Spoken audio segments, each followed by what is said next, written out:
Good evening. I'm Dana Stone, the Executive Director of the Indianapolis Chamber Orchestra, and I'm here for a very special Mocktails and Masterpieces with composer Miguel del Aguila. Miguel, I will give you a moment to kind of introduce yourself, and then I can talk about our exciting upcoming collaborations this year. Hi, Dana. Pleasure to be here. Introduce myself. I'm obviously a composer, as you said. I've been writing music for a long time. I wrote probably, I think this concerto is opus 135. I was born in Uruguay in South America. From there, I studied San Francisco Conservatory. I graduated there. I studied in Vienna in Austria, where I lived for 10 years. Then I moved to Los Angeles. And then from there, 5 years ago, I moved to Seattle, which is my home now, Seattle, Washington. And I've written, musically, I've written a lot of music. I get about probably 200 concerts a year that I know of. A lot of people don't tell me when they do my music. My 58th CD with my music came out recently. So lots of recordings, and is that enough for an introduction, or should I go on? That is perfect. No, that's a wonderful start. You know, I think ICO has a history of playing your pieces. Matthew Kramer, music director, is a fan of your music, and it tends to kind of find its way into ICO programming. So your name is familiar to our audiences, whether your faces or not. And as you kind of alluded to, you know, you have an upcoming opus that will be performing a concerto con brio with clarinet and oboe in November. And this is kind of the kickoff of part of our 40th season, our commitment to new music, and a special new relationship with Miguel, having him as our composer in residence this season for our 40th season. So Miguel, would you like to talk about that piece some, or maybe some of the other musical influences that have inspired the creative way that you express yourself through music? Sure. Well, to start with the latter, I grew up in Latin America, and I grew up in a little country exposed to the music from the whole world. So my childhood was really, and I lived there 20 years before I left. I heard a lot of tango, and you can hear that in my music. A lot of Caribbean music, a lot of Brazilian music, and I was forced to leave my country then because of a military government. So when you leave a country and you can't go back, you carry everything inside of you, whatever memories, like a suitcase, right? And so I think a lot of that music sort of froze inside of me, and it made a big part of my language as a composer. Of course, with time you live in many cultures, you assimilate cultures, and your language expands. But that's pretty much, I think, the core of my identity. I think where we are as children determines a big part of your identity, right? Even though if you dyed your hair blonde or something, but it's, you know, mainly who you are. So these pieces pretty much represent, you just did Salón Buenos Aires, obviously a piece that has a lot of tango and memories for me of Buenos Aires. And the previous piece Matthew did actually was Concierto and Tango, which is a cello concerto. I think he did it with Erie Philharmonic, or yeah. He says that he mentioned it on the list of things that he's programmed. He doesn't say if it was with us or not. I think he did it with you guys after Erie. I'm not sure. Okay. But I couldn't go to that concert. So this will be the first time that I visit you. I've heard many performances, but in recordings. So it will be joy to be there. Now this piece, the double concerto for oboe, clarinet, and orchestra, of which there is also a trio version with piano. It was actually the oboist, Nancy Ambrose, who started this whole thing. For a long time, she kept saying, I want to play, I want you to write a concerto. She played a lot of my oboe music, and she started trying to find funding, and through the University of Michigan, she finally found the funding to make this happen. Like everything, the pandemic threw everything out of whack, all dates, all. So this piece was finished in 2022, was supposed to premiere, it finished 22 early, I think. But everything took a long time. So it's there dormant, pretty much waiting for its premiere, which I don't like. I like finishing pieces and the next day go to the rehearsal because it's everything fresh in your head. Musicians don't like that. They'd like it sooner. Well, think of it. Your music is, I'm not that young, so if they take too long to premiere my music, you just start wondering, will I ever hear it? So finally, and you know, it's an unusual piece. There are not many double concertos for oboe and clarinet. But it's a beautiful medium because both together, one has what the other doesn't, and vice versa. And they are a very light, very rhythmic ensemble, right? So the concerto is a full concerto, 18 minutes long, has 3 movements. First movement, you will, I think, hear maybe reminiscences from Salón Buenos Aires. There is tango, but it becomes a little dramatic. The second movement, you know, I write music visually. I see music, right? So, and then out of that visual landscape where I'm in when I'm writing music, I gather the notes and put it on a score. So there are parts of the second movement that are very distant. And I think I put the instructions on the music, on the score, just play like you are tired musicians playing in a cheap nightclub at 4 in the morning. And so there is some of that distance, jazz influence, and you will hear it in the music, right? And the last movement, it's a very fast, very sort of happy Latin dance in many ways. Most of it is 13/16, which is one of my favorite time signatures. Don't ask me why. My psychologist never arrived to a solution to that, an answer to that question, but I feel comfortable in 13/16.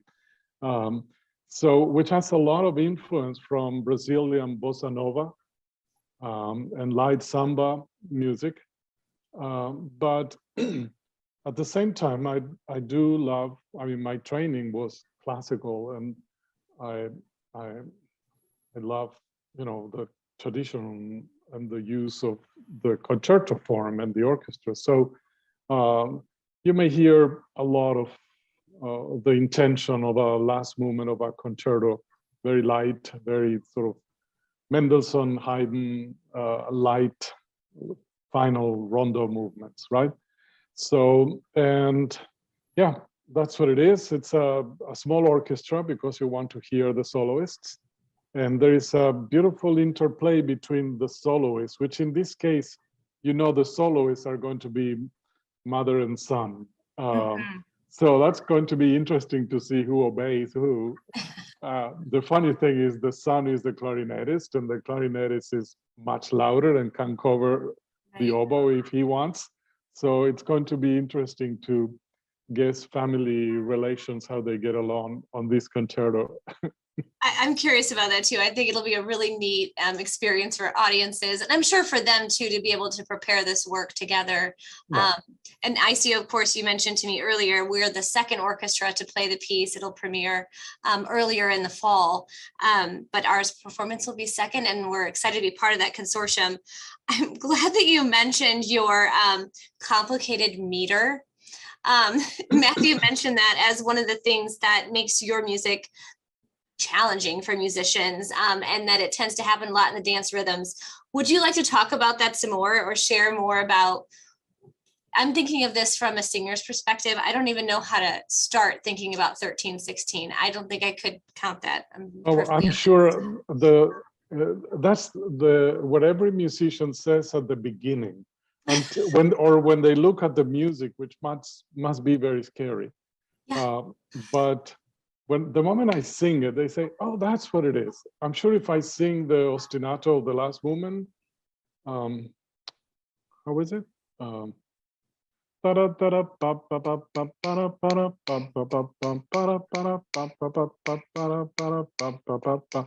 To you, it sounds totally normal. I'm sure you could sing that without any problems. But when you see it written and it says 13/16, everybody gets scared, right? But because I use rhythms, to me, rhythm is like the cell of which music is made out of.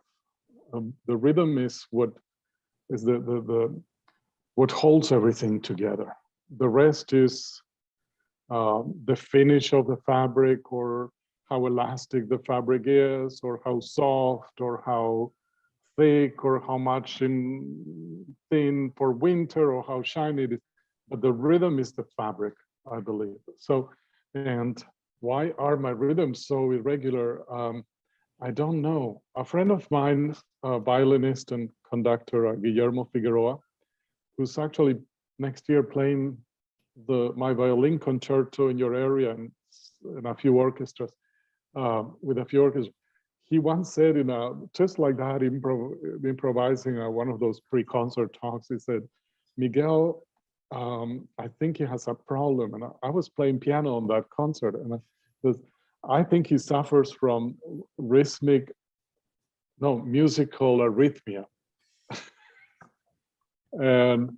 And then he explained, and he said he cannot stay in regular time signatures. And he made, of course, it was a funny remark, but I always felt like that. I always felt very bored when music stayed at one time meter too long. I just feel like my mind starts going off to a different time signature. When I hear Brahms, when I hear some of these composers, I just feel, okay, I heard enough 3/4 time signature. I can't anymore. You need to give me something, at least one bar of 3/8 or something to. So, yeah, it's I can't explain it, but very often and that's what some musicians don't believe me, but very often when I'm writing music, I'm very careful to simplify the notation to make it easier for the musicians to read the rhythms. Some parts, like Concierto and Tango, there is a part that's it's like 100 bars of shifting time signatures. And my publisher, I remember then, said, "You should rewrite this, and it all fits in 4/4." And I just did it. And you know what? They played it, and it doesn't sound the same, because I think part of the main reason for what makes my concept of time signature and rhythm different from everybody else's idea is I don't believe that beats should be the same length. So I design music which has beats of different lengths. Within those beats of different lengths, there are syncopations, but the syncopations happen on beats of different lengths. And if you turn those beats into beats of the same length, then the syncopations are gone or become very awkward. I don't know if that makes any sense for. No, it does. I'm not sure if it'll make sense to many of our audience members, but it's fascinating to me. And I know a lot of our audience members are musicians, so they probably are thinking to themselves, okay, I see that. I see that. So for you, I know you mentioned that you see music when you write it. For you, does the rhythm then come first and the melody second as you're in your process, or is it somewhat simultaneous, or? It comes simultaneous. Okay. It comes simultaneous. Sometimes there is very basic I don't think of melody really. For me, I guess that would answer your question that rhythm comes first, but rhythm comes always associated to notes. Okay. Like a third up and down or a fifth up and down. There is always some basic note structure that comes with the rhythm. And then as the rhythm goes, the note grows. The notes also grow, the melody, but they are together.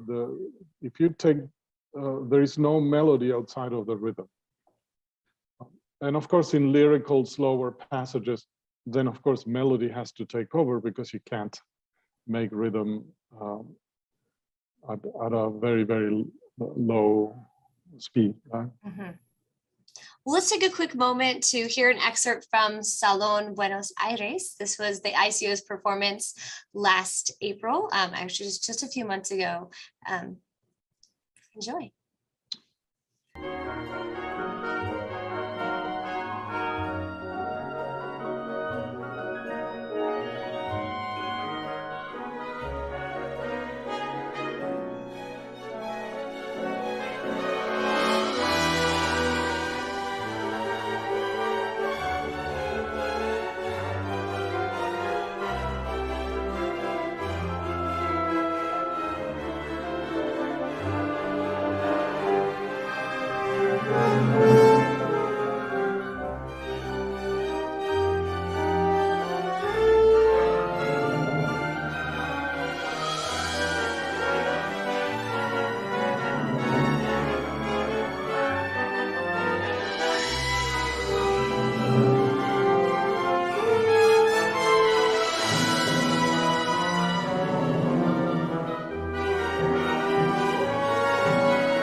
Miguel, thank you so much for sharing that work with us. I know that ICO has played a lot of your pieces over the past 10 years. Arguably, Matthew says, besides our previous composer in residence, you are our second most living composer that ICO has played. So it seems very suited that you join us this next season as composer in residence. But this is not your only residency in this upcoming season. Would you like to talk about some of your other exciting engagements? Yeah, no, I got 2 jobs right there in your backyard. I'm also going to be composer in residence of the Contemporary Music Festival, Indiana State University, which was a surprise. They just contacted me, and we still don't have the program. I'm not sure we have the ensemble. The festival has changed a little this year, but they will be, I have a contract and everything. So there will be, it's the end of October, 25th to 28th. I'm going to, so you're all invited to come to the festival.